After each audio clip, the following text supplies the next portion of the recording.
All right. So let's look at this. Okay. All right. 6 through 9 again.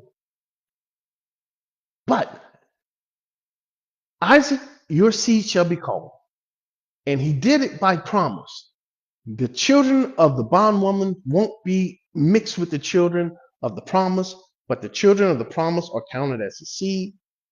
For this is the word of promise. At this time I will come, and Sarah shall have a son. Now watch this, folks.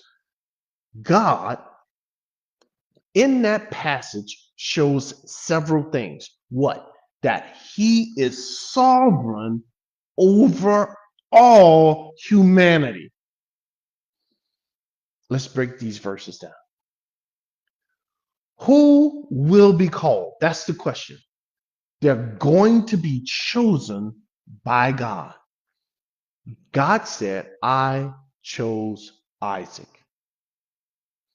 Not determined by human, Abraham. Please accept Ishmael. God said no. That's God's wisdom versus man's wisdom. How will they be called? Let's clear this out. So, step one, who will be called? They are chosen by God, not by humans. How are they called? By God's promise, not through natural births. That's God immutability. When will they be called? At the time appointed by God and not through human will. What's that? That's God determined will. See that? That's sovereign, friends. God's will is sovereign over the human will. Designated of the call, designation of the call, a son and not a daughter. That's God's dominion. Now you see how if any of this would have been challenged by Abraham and what Abraham wanted would have stood, you would have had Ishmael and not Isaac. See? You would have had natural birth instead of spiritual birth. You would have had Isaac or Ishmael being born before God wanted Isaac to be born. Why? Because it mattered, because God had already given prophecies on when the Messiah was going to come. So it really mattered when Isaac was born. And then the designation. They could have had a daughter. God said, no way. The promised seed is my son. Then we see this. The next progression in this. Look at this. Proverbs 19:21. There are many plans in a man's heart. There are all kinds of plans in our heart. Nevertheless, the Lord's counsel, only that will stand. You say, I want to be saved. Okay, I hear you.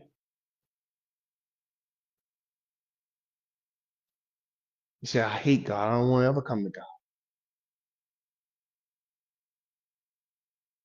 See that right there?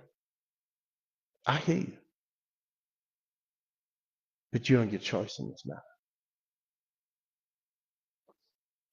Look at this. Psalm 33, 10 and 11. The Lord brings the counsel of the nations to nothing. That's the nations. That's what we dealt with first, from verse 1 through 5. What happens to the counsel of nations?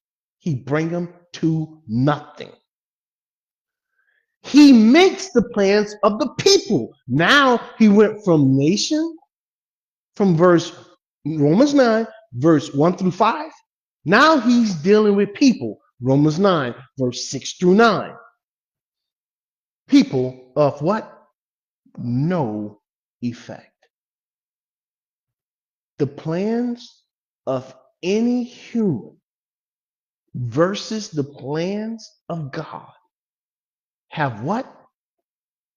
No effect on God's plan. So let me ask you a question. Can anything that you will, anything that you desire, anything that you plan to do, anything you say, any place you go, can that change and alter the plans of God?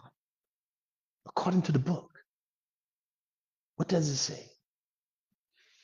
He makes, friends,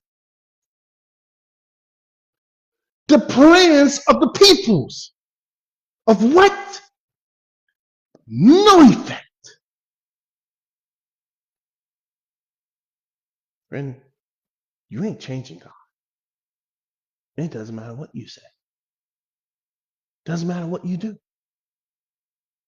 All your planning, God makes no effect on anything he's doing. The Lord, counsel of the Lord, it and only it stands forever. The plans of his heart to all generations. You know what he just said? Nobody can challenge or say anything to me about what I'm doing. God isn't worried about us. If you think he is, then you haven't read the book.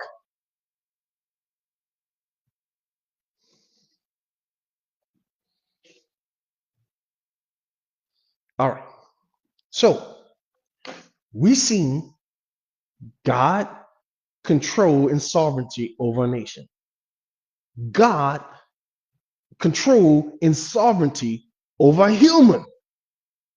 Now, the Lord revealed the purpose of creation, which is to reveal his attributes through those he chooses, then calls.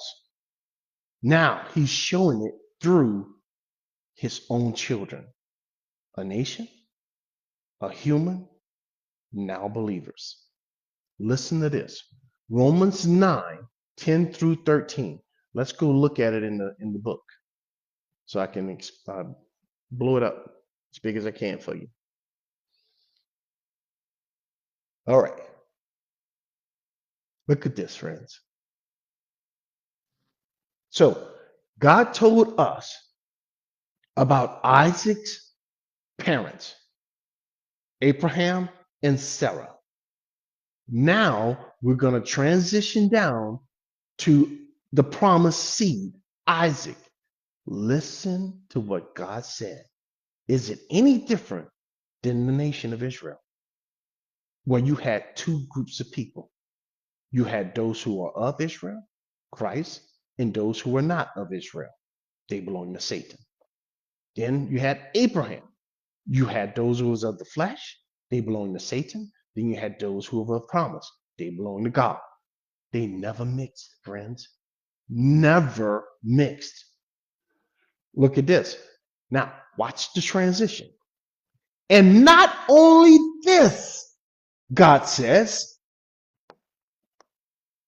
but when Rebekah, Isaac's wife, also had conceived by one man.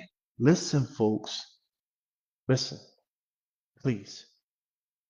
Rebekah and this one man represents the birth of believers. Listen,